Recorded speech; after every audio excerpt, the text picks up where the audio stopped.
जिस पति ने अमीरी के घमंड में 8 साल पहले पत्नी को तलाक देकर छोड़ा था, आज वही पत्नी आईएएस बनकर लौटी तो पति टूटी झोपड़ी में मिला। फिर जो हुआ। दोस्तों, आज जो कहानी मैं आप लोगों को सुनाने जा रही हूँ, वह मध्य प्रदेश के इंदौर शहर के विजयनगर की है। इंदौर के विजयनगर इलाके में रहने वाला विक्रम चौहान शहर के बेहद अमीर परिवार से ताल्लुक रखता था। उसके पिता गोविंद जी ने अपनी मेहनत से कपड़ों का एक बड़ा व्यापार खड़ा किया था। शहर में उनका आलीशान बंगला, कई दुकानें और अच्छी खासी संपत्ति थी। पैसों की कभी कोई कमी नहीं रही थी। विक्रम इकलौता बेटा था, इसलिए बचपन से ही उसे किसी चीज की कमी महसूस नहीं होने दी गई।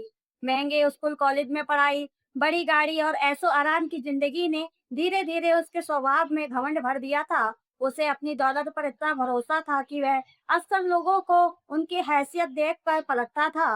वह अपने पिता के कारोबार को संभालता था और शहर में उसकी पहचान एक सफल लेकिन घमंडी कारोबारी के रूप में थी। उसे लगता था कि पैसे और रुतबे के सामने हर चीज छोटी होती है, लेकिन विक्रम के माता पिता उससे बिल्कुल अलग स्वभाव के थे।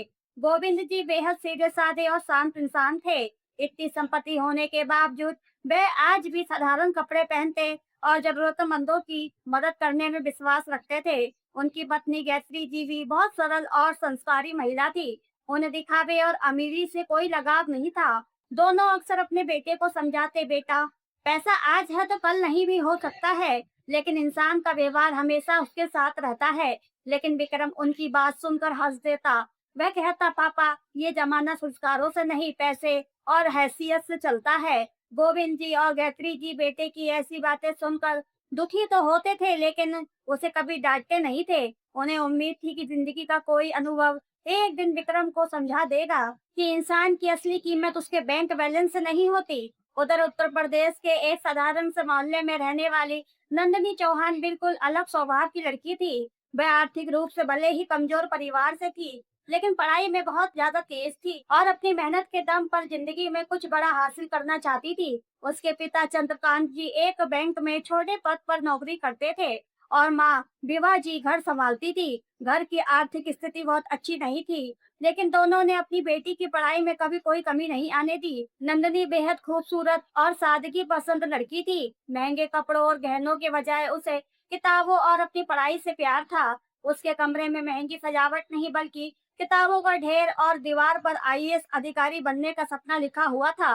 नंदनी बचपन से ही ठान चुकी थी कि उसे एक दिन आईएएस अधिकारी बनना है। उसकी सहेलियों की शादियां हो रही थी, लेकिन नंदनी का पूरा ध्यान अपनी पढ़ाई और यूपीएससी की तैयारी पर था।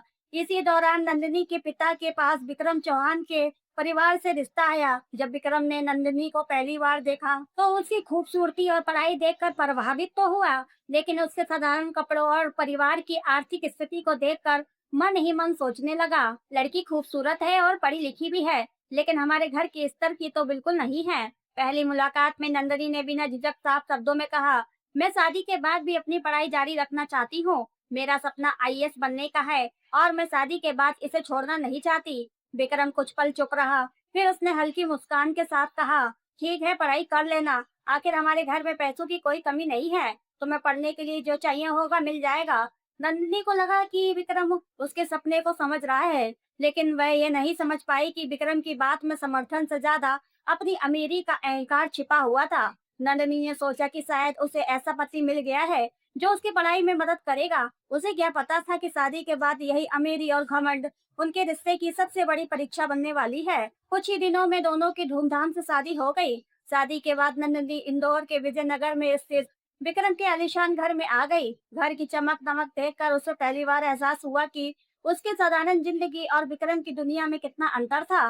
विक्रम के घर में किसी चीज की कमी नहीं थी। बड़ा सा बंगला, महंगी गाड़ियां, नौकर नौकरानियां और हर तरह की सुख सुविधाएं मौजूद थी। नंदिनी को इस सब से कोई खास मतलब नहीं था। शादी के कुछ ही दिनों बाद उसने अपनी किताबें निकाल ली और यूपीएससी की तैयारी में जुट गई। सुबह घर के जरूरी काम निपटाने के बाद वे अपने कमरे में घंटों पढ़ती रहती। विक्रम को शुरू में ये सब अच्छा लगा, लेकिन कुछ ही दिनों बाद उसे नंदिनी का हर समय किताबों में डूबे रहना खटकने लगा। विक्रम की जिंदगी बिल्कुल अलग थी। उसे दोस्तों के साथ महंगी पार्टियों में जाना, देर रात तक घूमना और अपने अमीर दोस्तों के बीच समय बिताना पसंद था। वह चाहता था कि उसकी पत्नी भी उसके साथ महंगी पार्टियों में जाए, डिजाइनर कपड़े पहने और उसके दोस्तों के बीच आधुनिक अंदाज में रहे। एक शाम विक्रम ने नंदिनी से कहा, आज रात मेरे दोस्तों की पार्टी है, तैयार हो जाओ, मेरे साथ चलना है। नंदिनी ने किताब से नजर उठाकर कहा, आज नहीं विक्रम, मेरा टेस्ट है, मुझे काफी पढ़ना है। विक्रम के चेहरे का रंग बदल गया। तुम्हें हर वक्त पढ़ाई ही दिखती है, शादी के बाद भी किताबें लेकर बैठी रहती हो, कभी मेरे साथ भी समय बिता लिया करो। नंदनी ने शांत स्वर में कहा, मैंने शादी से पहले आपको अपने सपने के बारे में बताया था। यूपीएससी की तैयारी के लिए मुझे मेहनत करनी होगी। विक्रम हंस पड़ा, तुम भी कमाल करती हो, आईएएस बनने का इतना शौक है तो शादी क्यों की। नंदनी कुछ पल के लिए चुप रह गई। तभी कमरे के बाहर से गायत्री जी की आवाज आई, विक्रम, बहू से इस तरह बात मत करो। विक्रम ने पलटकर अपनी माँ को देखा।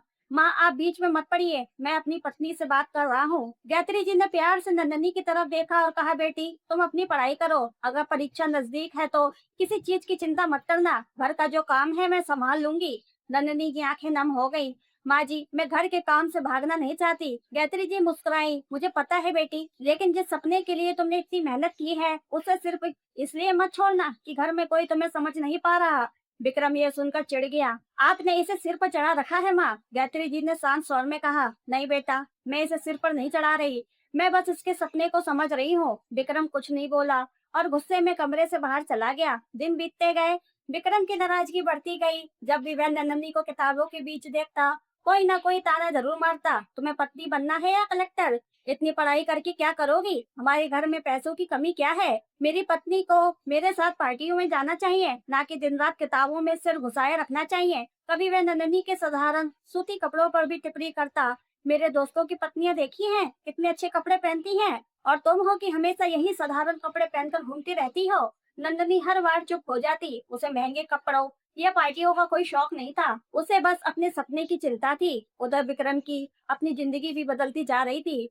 वह देर रात तक अपने दोस्तों के साथ पार्टियों में रहता। उसके साथ कई ऐसी लड़कियां भी होती जिन्हें लेकर घर में तरह तरह की बातें होने लगी थी। गायत्री जी को ये सब बिल्कुल पसंद नहीं था। एक रात विक्रम देर से घर लौटा। गायत्री जी दरवाजे पर बैठी उसका इंतजार कर रही थी। उन्होंने कहा, बेटा, इतनी रात को रोज घर लौटना अच्छा नहीं है, शादीशुदा जिंदगी की भी कोई जिम्मेदारी होती है। विक्रम ने हंसते हुए कहा, माँ, आप पुराने जमाने की बातें मत किया करो, आजकल ऐसा ही चलता है। गायत्री जी ने दुखी होकर कहा, आजकल बहुत कुछ चलता है बेटा, लेकिन हर चलने वाली चीज सही नहीं होती। विक्रम बिना जवाब दिए अपने कमरे में चला गया। अंदर नंदिनी अभी भी पढ़ रही थी। विक्रम ने उसे देखकर ताना मारा, तुम्हें मेरी कोई चिंता नहीं, मैं रात को कब आता हूँ, कहाँ जाता हूँ, तुम्हें कुछ फर्क ही नहीं पड़ता। नंदिनी ने शांत स्वर में कहा, आपको मेरी पढ़ाई पसंद नहीं और आपको मेरे सवाल भी पसंद नहीं, फिर मैं क्या करूं? विक्रम गुस्से में बोला, बस यही तो समस्या है तुम्हारी, तुम्हें लगता है कि तुम बहुत समझदार हो। नंदनी की आंखों में आंसू आ गए, लेकिन उसने किताबें बंद नहीं की। उस रात गायत्री जी चुपचाप उसके कमरे में आई और उसके सिर पर हाथ रखते हुए बोली, बेटी रो मत, तू पढ़, एक दिन तेरी यही किताबें तुझे वहां पहुंचाएंगी जहां आज तुझे कोई समझ नहीं पा रहा। नंदनी ने पहली बार उन्हें गले लगा लिया, लेकिन विक्रम के मन में अब नंदनी की पढ़ाई नहीं बल्कि उसका अपने हिसाब से जिंदगी न जीना सबसे बड़ी समस्या बन चुका था। धीरे धीरे दोनों के बीच दूरी बढ़ती गई। एक तरफ नंदनी का सपना, दूसरी तरफ विक्रम का अहंकार और बदलती हुई जिंदगी। विक्रम के ताने दिन ब दिन बढ़ते जा रहे थे। एक दिन नंदनी ने शांत स्वर में कहा, विक्रम, अगर तुम्हें मेरी पढ़ाई इतनी ही परेशानी देती है तो शायद कुछ दिनों के लिए मेरा यहाँ रहना ठीक नहीं होगा। विक्रम ने व्यंग्य से हंसते हुए कहा, तो चली जाओ, मुझे कोई फर्क नहीं पड़ता। नंदिनी कुछ पल तक उसे देखती रही। शायद वह चाहती थी कि विक्रम उसे रोकेगा, लेकिन विक्रम ने मुड़कर दूसरी तरफ देख लिया। अगली सुबह नंदिनी ने अपना सामान बांधा। गायत्री जी को जब पता चला कि नंदिनी मायके जा रही है तो वह तुरंत उसके पास आई। बेटी, क्या बात इतनी बढ़ गई कि तुम्हें घर छोड़कर जाना पड़ रहा है? नंदिनी की आंखों से आंसू निकल पड़े। माँ जी, मैं इस घर से रिश्ता तोड़कर नहीं जा रही, मैं बस कुछ दिनों के लिए खुद को संभालने जा रही हूँ। मैं हर दिन अपने सपने और अपनी शादी के बीच लड़ते लड़ते थक गई हूँ। गायत्री जी ने उसे गले लगा लिया। बेटी, तू जहाँ भी रहे अपनी पढ़ाई मत छोड़ना, और ये मत सोचना कि इस घर में कोई तेरा अपना नहीं है, मेरे लिए तू हमेशा मेरी बेटी रहेगी। नंदिनी ने उनके पैर छुए। दरवाजे से निकलते समय उसने एक बार पीछे मुड़कर विक्रम को देखा।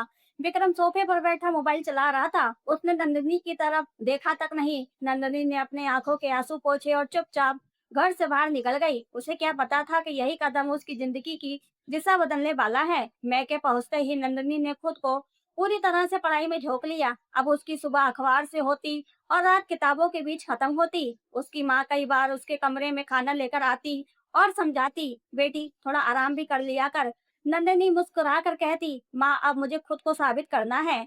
उधर विजयनगर में विक्रम की जिंदगी पहले जैसी ही चल रही थी। दोस्तों के साथ पार्टियां, देर रात तक बाहर रहना और अपनी दौलत का दिखावा करना। उसे लगता था कि नंदिनी के चले जाने से उसकी जिंदगी और आसान हो गई है। गायत्री जी कई बार बेटे से कहती, विक्रम नंदिनी को वापस ले आओ, लड़की बुरी नहीं है।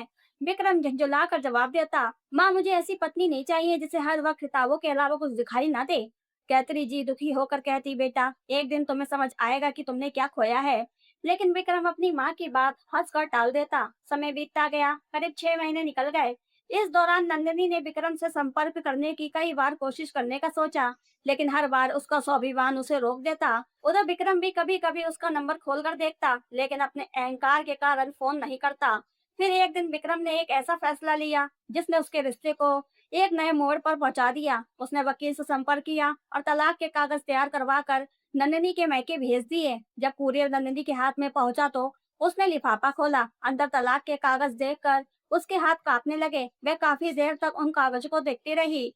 जब नंदिनी की माँ ने अपनी बेटी की हालत देखी तो घबरा कर पूछा, क्या हुआ नंदिनी? नंदिनी ने कांपते हाथों से कागज माँ के सामने रख दिए। उसकी माँ की आंखों में भी आंसू आ गए। बेटी अब क्या करेगी? नंदिनी ने कुछ देर तक कोई जवाब नहीं दिया। फिर उसने कागज अपने सामने रखे और धीमे स्वर में बोली, मैं अभी इन पर साइन नहीं करूंगी। उसकी माँ विवाजी ने पूछा, क्यों?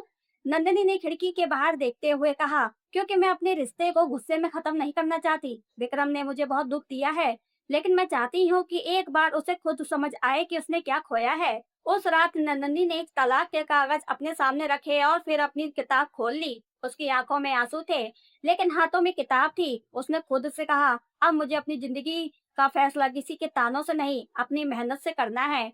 और उसी रात उसने तय कर लिया कि चाहे कुछ भी हो जाए, वह अपने आईएएस बनने के सपने को अधूरा नहीं छोड़ेगी। खैर दोस्तों, समय धीरे धीरे बढ़ता गया। नंदिनी ने खुद को पूरी तरह अपनी पढ़ाई में झोंक दिया। सुबह की शुरुआत अखबार से होती, फिर घंटों नोट्स, ऑनलाइन लेक्चर और टेस्ट सीरीज। कई कई रातें ऐसे गुजरती जब वह सिर्फ 3-4 घंटे ही सो पाती।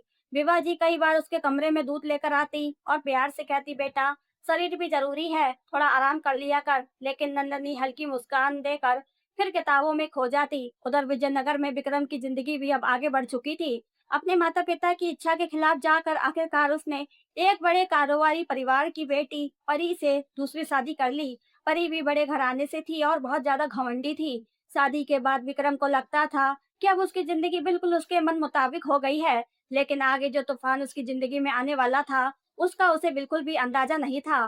शादी के बाद विक्रम अक्सर अपनी पत्नी के साथ महंगी पार्टियों में जाता, बड़े बड़े लोगों से मिलता और अपनी दौलत का दिखावा करता। उसे लगता था कि उसने नंदिनी को छोड़कर जिंदगी का सबसे सही फैसला लिया है। गायत्री जी और गोविंद जी इस शादी से खुश नहीं थे। वे जानते थे कि विक्रम ने यह रिश्ता प्यार या समझदारी से नहीं बल्कि अपनी हैसियत के घमंड में किया है। गायत्री जी कई बार बेटे से कहती, बेटा रिश्ते पैसे और बड़े घर देखकर नहीं निभाते, इंसान का स्वभाव देखना चाहिए। लेकिन विक्रम हंसकर जवाब देता, माँ इस बार मैंने अपनी बराबरी की घर में शादी की है, अब मुझे कोई परेशानी नहीं होगी। समय अपनी रफ्तार से चलता रहा। उधर नंदनी अपनी मंजिल के करीब पहुंचती जा रही थी और उधर विक्रम अपनी नई जिंदगी में व्यस्त था। दोनों की जिंदगी अलग अलग रास्तों पर आगे बढ़ रही थी। करीब 8 साल बीत गए। इन 4 वर्षों में नंदनी पहले जैसी नहीं रही थी। लगातार मेहनत और संघर्ष ने उसके अंदर एक नया आत्मविश्वास पैदा कर दिया था। अब उसकी आंखों में ना तो पुराने रिश्ते का डर था और ना ही किसी के सामने खुद को साबित करने की बेचैनी। फिर वह दिन आया जिसका नंदनी को वर्षों से इंतजार था। यूपीएससी का परिणाम घोषित हो चुका था। नंदिनी ने कांपते हाथों से वेबसाइट खोली और अपना रोल नंबर देखा। कुछ पल तक वह स्क्रीन को देखती रही, फिर उसकी आंखों से आंसू बह निकले। नंदिनी चौहान का चयन आईएएस अधिकारी के रूप में हो चुका था। विवाजी कमरे में पहुंची तो नंदिनी उनसे दौड़कर लिपट गई, माँ मैं आईएएस बन गई। विवाजी की आंखों में भी आंसू आ गए। उन्होंने बेटी को सीने से लगाते हुए कहा, मुझे पता था बेटी तू एक दिन जरूर अपने सपने को पूरा करेगी। चंद्रकांत जी ने भी बेटी को गले लगाकर कहा, आज मुझे तुझ पर गर्व है, तेरी मेहनत पर गर्व हो रहा है। लेकिन खुशी के उस पल में नंदनी अचानक कुछ देर के लिए शांत हो गई। उसने अपने कमरे की अलमारी खोली और वही पुराना डिब्बा बाहर निकाला जिसमें विक्रम के भेजे हुए तलाक के कागज थे। उसने उन कागजों को देखा और धीरे से उन्हें वापस रख दिया। उसके चेहरे पर इस बार कोई कमजोरी नहीं थी। उसने सिर्फ इतना कहा, जिस दिन तुमने मुझे छोड़ा था उस दिन मैं तुम्हारी पत्नी थी। आज मैं अपनी पहचान खुद बना चुकी हूँ। किस्मत का खेल देखिए, कुछ ही महीनों बाद राज्य सरकार ने नई आईएएस अधिकारियों की पोस्टिंग सूची जारी की। नंदनी की पहली पोस्टिंग जिस जिले में हुई वहाँ विक्रम का घर था। यहीं से उसकी जिंदगी की कहानी एक बार फिर आमने सामने आने वाली थी। नए जिले में पदभार संभालने के कुछ ही दिनों बाद उसके पास आसपास के गांव से कई शिकायतें आने लगी। गरीब किसानों का कहना था कि इलाके का सरपंच महेंद्र ठाकुर दबंगई के बल पर उनकी जमीनों पर कब्जा करने की कोशिश कर रहा है। जिन लोगों ने विरोध किया उसे धमकाया जा रहा है और झूठे मुकदमों में फंसाया जा रहा है। नंदिनी ने सभी शिकायतों को गंभीरता से लिया। उसने अधिकारियों से कहा, इन लोगों की जमीन से जुड़े सारे रिकॉर्ड मेरे सामने रखे जाएं। जब तक जांच पूरी नहीं हो जाती किसी भी गरीब की जमीन पर कोई कार्रवाई नहीं होगी। अगले दिन नंदनी खुद गांव पहुंच गई। सरकारी गाड़ी गांव की कच्ची सड़क से होकर आगे बढ़ रही थी। दोनों तरफ छोटे छोटे घर थे। कहीं बच्चे खेल रहे थे तो कई किसान अपने खेत से लौट रहे थे। नंदनी अधिकारियों के साथ जमीन के दस्तावेजों की जांच कर रही थी। तभी उसकी नजर सड़क से थोड़ी दूरी पर बनी एक टूटी फूटी झोपड़ी पर पड़ी। झोपड़ी की हालत देखकर नंदनी कुछ पल के लिए रुक गई। छप्पर जगह जगह से टूटा हुआ था। दीवारों पर मिट्टी की परत उखड़ चुकी थी और बाहर एक पुरानी बाल्टी तथा कुछ सूखी लकड़ियां पड़ी थी। ना जाने क्यों नंदनी का मन उस झोपड़ी की तरफ खिंच गया। उसने अपने साथ चल रहे कर्मचारी से कहा, आप लोग यहीं रुकिए, मैं अभी आती हूँ। नंदनी धीरे धीरे झोपड़ी के पास पहुंची। दरवाजा आधा खुला हुआ था। उसने अंदर झांका तो उसकी सांस जैसे कहीं थम गई। एक पुरानी सी चटाई के पास मिट्टी के चूल्हे पर एक आदमी बैठकर खाना बना रहा था। उसने पुराने और फीके कपड़े पहन रखे थे। चेहरे पर दाढ़ी आई थी और शरीर पहले की तुलना में काफी कमजोर दिखाई दे रहा था। नंदिनी की नजर उसके चेहरे पर पड़ी। कुछ पल के लिए उसे विश्वास नहीं हुआ। वे विक्रम था। वही विक्रम जो कभी महंगी गाड़ियों में घूमता था, जिसके घर में नौकर चाकर रहते थे, जिसे अपनी दौलत पर इतना घमंड था कि वह लोगों को उनकी हैसियत देखकर परखता था। आज वही विक्रम एक टूटी हुई झोपड़ी में बैठकर अपने लिए खाना बना रहा था। नंदिनी की आंखों में अचानक आंसू आ गए। उसने धीमे स्वर में कहा, विक्रम। चूल्हे के पास बैठा विक्रम अचानक ठिठक गया। उसने धीरे धीरे पीछे मुड़कर देखा। सामने नंदनी खड़ी थी। कुछ पल तक दोनों एक दूसरे को देखते रहे। विक्रम की आंखों में शर्म थी और नंदनी की आंखों में हैरानी। विक्रम ने तुरंत नजरें झुका ली। नंदनी ने कांपती आवाज में पूछा, तुम्हारी ये हालत कैसे हो गई? विक्रम कुछ नहीं बोला। उसने चूल्हे की आग धीमी की और जमीन पर बैठ गया। काफी देर बाद उसकी आंखों से आंसू निकल पड़े। मेरी हालत किसी और ने नहीं, मैंने खुद बनाई है। नंदनी चुपचाप उसके सामने खड़ी रही। विक्रम ने भारी आवाज में कहा, तुम्हें याद है मैंने तुम्हें क्यों छोड़ा था? नंदिनी ने कोई जवाब नहीं दिया। विक्रम खुद ही बोलता गया, मुझे अपनी दौलत पर बहुत घमंड था। मुझे लगता था कि मेरे पैसों के सामने तुम्हारा परिवार कुछ भी नहीं है।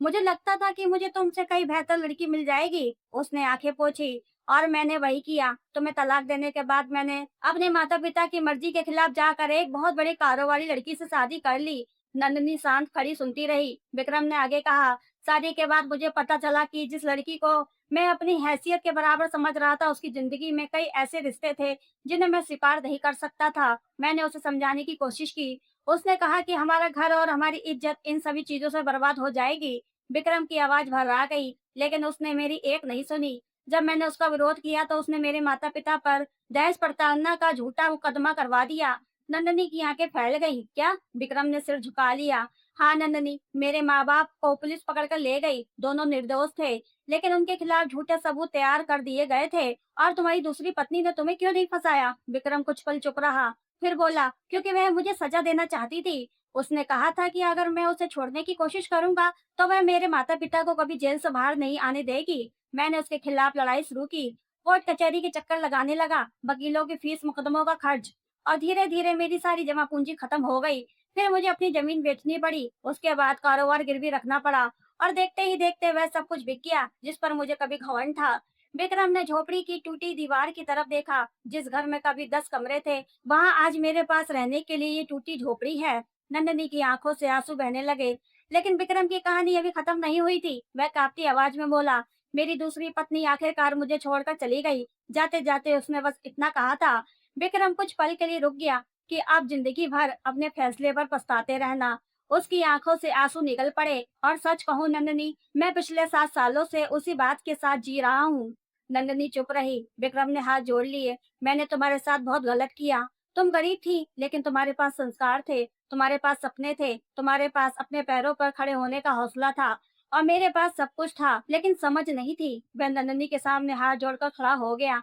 मुझे माफ कर दो। नंदनी कुछ पल तक उसे देखती रही। उसके सामने वही इंसान था जिसने कभी उसकी गरीबी का मजाक उड़ाया था, लेकिन आज वह अपने किए की सजा भुगत रहा था। नंदनी ने धीरे से कहा, विक्रम, तुम्हारे साथ जो हुआ वह देखकर मुझे खुशी नहीं हो रही, लेकिन मैं तुम्हारे किए को भूल भी नहीं सकती। विक्रम ने सिर झुका लिया। तभी नंदिनी ने कहा, लेकिन तुम्हारे माता पिता को उस अपराध की सजा नहीं मिलनी चाहिए जो उन्होंने नहीं किया है। विक्रम ने हैरानी से उसकी तरफ देखा। तुम क्या करोगी? नंदिनी ने डर स्वर में कहा, मैं कानून के रास्ते पर चलूंगी। अगर तुम्हारे माता पिता निर्दोष हैं तो उन्हें न्याय जरूर मिलेगा। अगले ही दिन नंदिनी ने पुराने मामलों की पूरी फाइल निकलवाई। उसने सभी दस्तावेजों की दोबारा जांच करवाई, पुराने बयान निकाले, बैंक रिकॉर्ड, फोन रिकॉर्ड और उस समय जमा किए गए दस्तावेजों की जांच शुरू हुई। कई ऐसी बातें सामने आने लगी जिन्हें पहले जानबूझकर नजरअंदाज किया गया था। नंदनी ने विक्रम को समझाया, इस बार कोई जल्दबाजी नहीं होगी। हम सिर्फ सच और सबूत के आधार पर आगे बढ़ेंगे। एक अनुभवी वकील को मामले की जिम्मेदारी दी गई। कई महीनों की मेहनत के बाद अदालत के सामने ऐसे सबूत रखे गए जिनसे साबित हुआ कि दहेज प्रताड़ना का आरोप झूठा था और विक्रम के माता पिता को फंसाने के लिए ये दस्तावेजों के साथ छेड़छाड़ की गई थी। आखिरकार वह दिन आया जिसका विक्रम के परिवार को बरसों से इंतजार था। अदालत ने गोविंद जी और गायत्री जी को सभी आरोपों से बरी कर दिया था।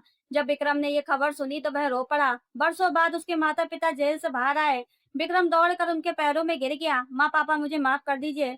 गायत्री जी ने कांपते हाथों से बेटे के सिर पर हाथ रखा, लेकिन उनकी आंखों में खुशी से ज्यादा अपने बेटे की हालत देखकर डर था। तभी पीछे से नंदनी वहां पहुंची।